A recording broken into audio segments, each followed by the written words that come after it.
le déficit fédéral explose à plus de 62 milliards de dollars pour l'année 2023 à 2024.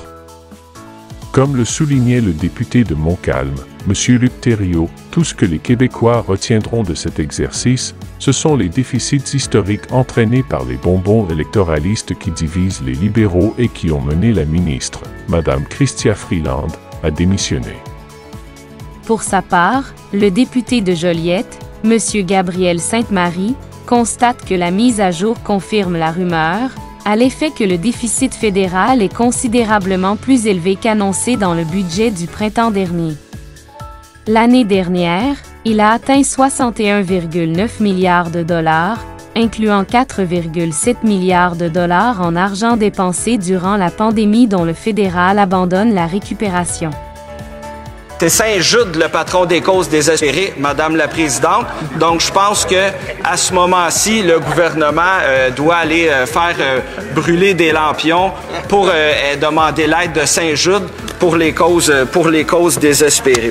Même Saint-Jude n'a plus confiance dans ce gouvernement-là, Madame la Présidente. C'est l'énoncé économique de qui, au juste? Est-ce que c'est l'énoncé économique du nouveau ministre des Finances qui devrait être assermenté là, depuis peu, qui était le ministre de la Sécurité publique? L'a-t-il seulement lu? Est-ce qu'il l'a lu?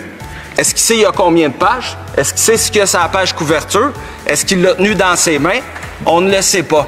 Deux chiffres intéressants dans ce document-là, c'est les déficits.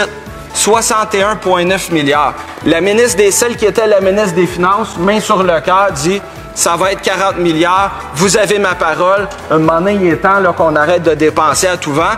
Puis là, ben, elle démissionne, puis 61,9 milliards. Pour l'année passée. Pour cette année, il reste 3 mois et demi, puis on l'a déjà dépassé, le 40 milliards. L'engagement main sur le cœur. Là, c'est rendu 48 points quelque chose. Puis j'ai hâte de voir à la fin mars, ça va être rendu à combien. Mais ça, on va le savoir quand? Est-ce qu'on va le savoir le Noël d'après? Est-ce qu'on va le savoir après les élections? Ça, c'est la rigueur du gouvernement actuel. Voici ce qu'il nous montre. C'est un énoncé économique qui va passer à l'histoire, mais pas pour les bonnes raisons. Hein? De plus, le député de Montcalm, M. Luc Thériault, conclut ainsi « L'énoncé économique passera à l'histoire, mais pour les mauvaises raisons. » C'est la première fois qu'un gouvernement est divisé au point où un ministre des Finances refuse de présenter l'exercice, refuse d'emporter la responsabilité et démissionne avec fracas. Ce document marque un nouveau jalon dans la désintégration du gouvernement libéral à laquelle nous assistons en direct. Les libéraux auraient dû se concentrer sur les missions fondamentales de l'État fédéral comme soutenir les aînés.